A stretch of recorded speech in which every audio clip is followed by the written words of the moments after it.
والسلام على رسوله سيدنا محمد وعلى آله وأصحابه أجمعين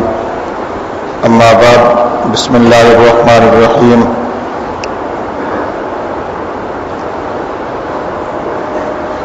عن عبد الله بن عمرو بن العاص رضي الله تعالى عنهما قال أقبل رجل إلى رسول الله صلى الله عليه وآله وسلم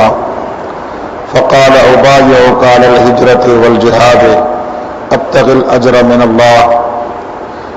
قال فهل من والديك أحد حي قال نعم بل كلاهما حي قال فتبتغي الأجر من الله قال نعم قال فارجع إلى والديك فأحسن صحبتهما او كما قال رسول اللہ صلی اللہ علیہ وآلہ وسلم. ہم نیکیوں کی تلاش میں ہوتے ہیں، ثواب کی تلاش میں ہوتے ہیں، اور بعض دفعہ نیکی اور ثواب ہمارے سامنے ہوتا ہے لیکن ہماری توجہ نہیں ہوتی اس طرف. تو اگر توجہ کی جائے تو اس سے بڑھ کر کوئی اور نیکی نہیں ہوتی. ہمارے والدین ہماری سب سے بڑی نیکی ہیں اور سب سے بڑی عبادت ہیں، اور اللہ کو اور اللہ کے رسول کو سب سے زیادہ راضی کرنے کا ذریعہ ہے کہ والدین کو اہمیت دی جائے اور والدین کی عزت کی جائے، ان کا احترام کیا جائے، ان کو راضی رکھا جائے. حضرت عبداللہ ابن عمر بن عاص رضی اللہ تعالی عنہما کی حدیث ہے، اقبل رجل الی رسول اللہ صلی اللہ علیہ وسلم. آپ فرماتے ہیں کہ ایک آدمی یعنی صحابی حضور اکرم صلی اللہ علیہ وسلم کے پاس حاضر ہوا. فقال، تو اس نے کہا، ابایعک علی الہجرۃ والجہاد، یا رسول اللہ صلی اللہ علیہ وسلم میں آپ سے بیعت کرنے آیا ہوں ہجرت اور جہاد پر، کہ اگر جہاد کی ضرورت ہے تو میں جہاد پہ جاتا ہوں، اور اگر ہجرت کی ضرورت ہے تو میں ہجرت کرتا ہوں. ابتغی الاجر من اللہ، اور یہ دونوں کام اس لیے کرتا ہوں کہ تاکہ اللہ مجھے اجر عطا فرمائے، ثواب عطا فرمائے، اللہ راضی ہو جائے. قال فهل من والديك احد حي، آپ صلی اللہ علیہ وسلم نے فرمایا، اچھا تو یہ بتا تیرے والدین میں سے کوئی ایک زندہ ہے؟ تیرے والدین میں سے کوئی ایک زندہ ہے؟ قال نعم، عرض کی یا رسول اللہ، ہاں. بل کلاہما، میرے تو دونوں والدین زندہ ہیں، ماں بھی زندہ ہے اور باپ بھی زندہ ہے. قال فتبتغی الاجر من اللہ، آپ صلی اللہ علیہ وسلم نے فرمایا ان دونوں کے ہوتے ہوئے تو اللہ کی کوئی نیکی ڈھونڈ رہا ہے، تو اللہ سے اجر حاصل کرنے کا ذریعہ ڈھونڈ رہا ہے. قال نعم، عرض کی یا رسول اللہ، ہاں میں اللہ کی بارگاہ سے کوئی اجر حاصل کرنے کی ترکیب سوچ رہا ہوں. قال فرجع الی والدیک، آپ صلی اللہ علیہ وسلم نے فرمایا چلا جا اپنے والدین کے پاس چلا جا. فاحسن صحبتہما، جا ان کے ساتھ اچھا سلوک کر، ان کے ساتھ اچھا ہو کر رہے، اس سے بڑھ کر تیرے لیے کوئی اجر نہیں ہے. ہجرت کا اور جہاد کا اجر بھی وہی موجود ہے. حضرت انس رضی اللہ تعالیٰ عنہ کی حدیث ہے، اتی رجل رسول اللہ صلی اللہ علیہ وسلم فقال انی اشتہی الجہاد ولا اقدر علیہ. حضرت انس فرماتے ہیں کہ ایک صحابی حضور اکرم صلی اللہ علیہ وسلم کے پاس جوان سے آئے، عرض کی یا رسول اللہ صلی اللہ علیہ وسلم میں جہاد کا شوق رکھتا ہوں لیکن جا نہیں سکتا، مجھے موقع نہیں ملتا،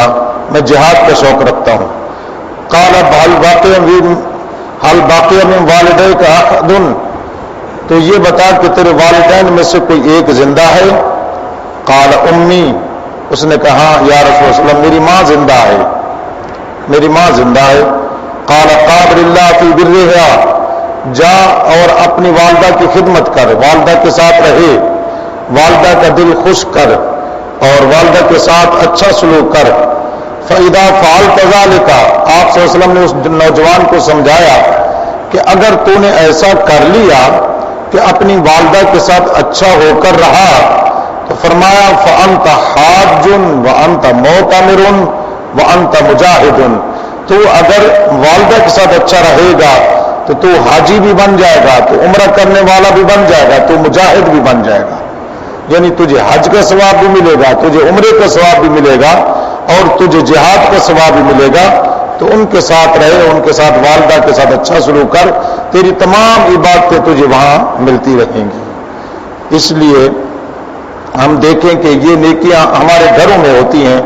اور معمولی سی ہماری تکلیف سے یادہ ہو جاتی ہیں کہ ہم اپنی والدہ اپنے والد کے ساتھ اچھے ہو کر رہیں،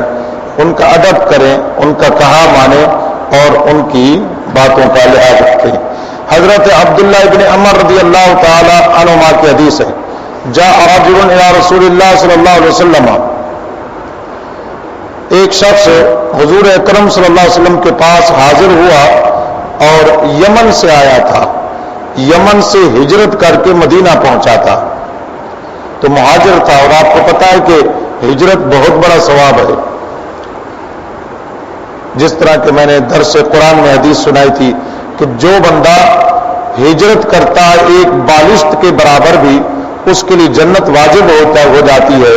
اور حضرت ابراہیم اور حضور اکرم صلی اللہ علیہ وسلم کے ساتھ وہ جنت میں رہے گا، اتنا بڑا ثواب ہے ہجرت کا۔ تو ایک صحابی جو ہے وہ یمن سے ہجرت کر کے مدینہ پہنچے، تو حضور اکرم صلی اللہ علیہ وسلم نے ارشاد فرمایا کہ ابایو کارل ہجرت، یا رسول اللہ علیہ وسلم میں آپ کے پاس آیا ہوں اور ہجرت کر کے آیا ہوں، وترکت ابویہ یبکیان، یا رسول اللہ علیہ وسلم لیکن بات یہ ہے کہ میں اپنے دونوں والدین کو روتا ہوا چھوڑ کے آیا ہوں، وہ مجھے ہجرت نہیں کرنے دے، ان کا جوان بیٹا تھا تو وہ مجھے روکتے تھے، میں تو ان کو رلا کر آیا۔ قال ارجع الیہما، حضور اکرم صلی اللہ علیہ وسلم نے فرمایا جا تو ان دونوں کے پاس چلا جا، فاضحکہما کما ابکیتہما، جس طرح تو نے انہیں رلایا تھا اسی طرح جا کر ان کو ہنسا دے، یہ تیرے لیے ہجرت بھی ہے، تیرے لیے جہاد بھی ہے۔ تو ان کو رلا کر تو یہ کیا کرتا ہے؟ تو ہم دیکھیں کہ اپنے والدین کو ناراض کر کے گناہوں کے کام کرتے ہیں، اور نیکی کے اندر بھی والدین کی اجازت ضروری ہے کہ کوئی دینی کام، حتیٰ کہ ایک صحابی جہاد کے لیے لوگ جا رہے تھے اور ایک صحابی آئے تو حضور اکرم صلی اللہ علیہ وسلم فرمایا تیری والدہ یا والد، عرض کیا رسول اللہ گھر میں ہیں، بوڑھے ہیں، حضور اکرم فرمایا جا تو چلا جا واپس، تو والدین کے پاس رہے گی، یہی تیرا جواب ہے، جہاد ہے، تو گھر میں رہے گا اور تجھے وہاں ہجرت کا ثواب ملے گا۔ حضور اکرم صلی اللہ علیہ وسلم ایک حدیث میں فرماتے ہیں الزم رجلہا فسم الجنہ فصل جنتا، ماں کے قدموں سے جا کر چمٹ جاؤ، جنت وہی ہے، مطلب یہ ہے کہ ماں کی خدمت کرو۔ اور دوسری حدیث میں فرمایا فإن الجنت عند رجلہا، جنت ماں کے قدموں کے ساتھ ہے، فإن الجنت تحت ارجلہما، جنت ماں کے قدموں کے نیچے ہے۔ یہ اس کا مطلب یہ ہے کہ ہم والدین کی خدمت کریں، یہ نہیں کہ ان کے پاؤں پہ تو ہاتھ رکھتے رہیں لیکن بات ان کی نہ مانیں، ان کی خدمت نہ کریں، ان کا لحاظ نہ کریں، ان کا کہا نہ مانیں، ان کو ناراض کریں، یہ نہیں۔ راضی کرنے سے اللہ جنت عطا فرمائے گا کہ والدین کو راضی کرتے رہیں اور ان کو ناراض نہ کریں۔ بالخصوص نوجوان طبقہ ان باتوں پر اپنی توجہ دے کہ ان کا اپنے والدین کے ساتھ کیا رویہ ہوتا ہے۔ جو بچہ بالغ ہو جائے، 14-15 سال کی عمر میں پہنچ جائے، اب اس پر شریعت واجب ہو جاتی ہے اور والدین کی خدمت کرنا ضروری ہو جاتا ہے، کیا وہ بالغ ہو چکا ہے۔ حضرت انس بن مالک رضی اللہ تعالیٰ عنہ کی حدیث ہے قال رسول اللہ صلی اللہ علیہ وسلم من سرہ ان یمد لہ فی عمرہ ویزاد فی رزقہ فلیبر والدہ ولیصل رحمہ، حضور اکرم صلی اللہ علیہ وسلم نے ارشاد فرمایا جو یہ چاہتا ہے کہ اس کو رزق بہت زیادہ ملے، جیسے لوگوں کو خواہش ہوتی ہے مجھے دولت ملے، بہت زیادہ اس کو رزق ملے اور اس کی عمر لمبی ہو جائے، تو حضور اکرم صلی اللہ علیہ وسلم فرماتے ہیں وہ اپنے والدین کی خدمت کرے، اللہ تعالیٰ اس کو لمبی عمر عطا فرمائے گا اور اللہ تعالیٰ اس کو رزق بھی بہت دے گا۔ حضور اکرم صلی اللہ علیہ وسلم ارشاد فرماتے، حضرت عبداللہ ابن عمر رضی اللہ تعالی عنہما کی حدیث ہے بروا آباءکم تبرکم ابناؤکم، یہ جملہ آپ صلی اللہ علیہ وسلم کا یاد رکھیے گا. حضور اکرم صلی اللہ علیہ وسلم فرماتے ہیں تم اپنے والدین کے ساتھ اچھے ہو کر رہو, تمہاری اولاد بھی تمہارے ساتھ اچھا ہو کر رہے گی. تم اپنے والدین کے ساتھ اچھے ہو کر رہو, تمہاری اولاد بھی تمہارے ساتھ اچھی ہو کر رہے گی. گویا کہ انسان اس بات کو سوچے کہ اگر چاہتا ہے کہ اس کی اولاد اس کے لیے اچھی بنے تو وہ اپنے والدین کے ساتھ اچھا ہو جائے. حضور اکرم صلی اللہ علیہ وآلہ وسلم کی کافی ساری احادیث ہیں جس میں حضور اکرم صلی اللہ علیہ وسلم نے اس بات کی ترغیب دی ہے. حضرت اسماء بنت ابی بکر, کافی ساری حدیث صرف ایک بتاتا ہوں. حضرت اسماء بنت ابی بکر, حضرت عائشہ کی بہن اسماء بنت ابی بکر صدیق اکبر رضی اللہ تعالیٰ کی بیٹی ہیں جن کا نام ہے اسماء. وہ حضور اکرم صلی اللہ علیہ وسلم کے پاس آئیں اور عرض کی یا رسول اللہ علیہ وسلم قادمت علی امی, میری ماں میرے پاس آئی ہے جو زمانہ جاہلیت میں تھی, وہی مشرکۃ, اور وہ مشرکہ ہے. ابتدا اسلام کی بات ہے, وہ مسلمان نہیں ہے, وہ مشرک ہے, وہ مشرک ہے. تو اب وہ میرے پاس آئی ہے تو کیا میں اس کو بٹھاؤں, اس کی عزت کروں؟ تو حضور اکرم صلی اللہ علیہ وسلم نے فرمایا نعم صلی امہ کے, جا اپنی ماں کی عزت کر, اس کو اچھے طریقے سے بٹھا, اور تیری عزت کرنا ماں کے لیے واجب ہے کہ ماں کے لیے عزت کر, یعنی ماں کی عزت کر. یہ اگرچہ وہ مسلمان نہیں ہے, مشرکہ ہے, لیکن ماں کی عزت کرنا ضروری ہے. حضور اکرم صلی اللہ علیہ وسلم فرماتے ہیں رضا اللہ فی رضا الوالد, اللہ راضی ہوتا ہے جب والدین راضی ہوں. وسخط اللہ فی سخط الوالد, اگر والدین ناراض ہوں تو اللہ بھی ناراض ہو جاتا ہے. سب عبادتیں کرنے والے نوجوان طبقہ, دوسری بڑی عمر کے, ڈھیر عمر کے لوگ جو 40-50 سال تک پہنچے ہوتے ہیں, ان کے والدین بھی زندہ ہوتے ہیں, ان کو ان چیزوں پر غور کرنا چاہیے کہ والدین ناراض ہوں تو کوئی عبادت قبول نہیں ہوتی. اللہ تعالیٰ ہم سب کو ان باتوں پہ عمل کی توفیق عطا فرمائے. حضور صلی اللہ علیہ صلی اللہ علیہ وآلہ وسلم اکثر اوقات جب موقع مناسب ہوتا تو والدین کے ساتھ حسن سلوک کا بیان فرمایا کرتے تھے. تو ایک موقع پر ایک صحابی نے سوال کیا, ہو سکتا ہے کہ ہم میں سے جو افراد ہوں ہمارا بھی یہ سوال ہو. وہ صحابی عرض کرتے ہیں یا رسول اللہ صلی اللہ علیہ وسلم, آپ نے والدین کے ساتھ حسن سلوک کا اتنا ارشاد فرمایا, اس شخص کے بارے میں آپ ارشاد فرمائیں کہ جس کے والدین فوت ہو چکے ہوں اور اب اس کو پتہ چلا ہو اور وہ والدین کے ساتھ حسن سلوک کرنا چاہتا ہو, تو اس کا کوئی طریقہ کار ہو سکتا ہے کہ والدین تو اب موجود نہیں رہے, اب اسے احساس ہوا ہے کہ میں نے غلط کیا تھا,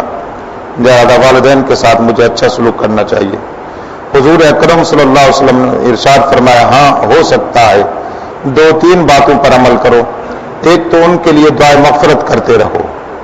والدین کے لیے وہ دعا مغفرت کرتے رہو, یعنی ایصال ثواب کرتے رہو. دوسرا, حضور اکرم صلی اللہ علیہ وسلم نے ارشاد فرمایا جو تمہارے والدین کے رشتہ دار ہیں تم ان کے ساتھ اچھے ہو کر رہو, یعنی ماموں خالہ یا چچا پھوپھی, تو اپنے والدین کے جو رشتہ دار ہیں ان کے ساتھ اچھے ہو کر رہو. تیسری بات, آپ صلی اللہ علیہ وسلم نے ارشاد فرمایا جو تمہارے والدین کے دوست ہیں ان کے ساتھ اچھے ہو کر رہو, اپنے والدین کی دوستی کو نبھاؤ. چوتھی بات, اگر تمہارے والدین نے کچھ لوگوں کے ساتھ معاہدے کیے ہیں, وعدے کیے ہیں, کوئی باتیں کی ہیں, تو ان کو پورا کرنے کی کوشش کرو. آپ صلی اللہ علیہ وسلم نے فرمایا اگر تم ان باتوں پر عمل کرو گے تو تمہیں بھی والدین کے فرمانبرداروں میں سے لکھا جائے گا اور اس کا تمہیں ثواب دیا جائے گا. اللہ ہم سب کو اس پہ عمل کی توفیق عطا فرمائے.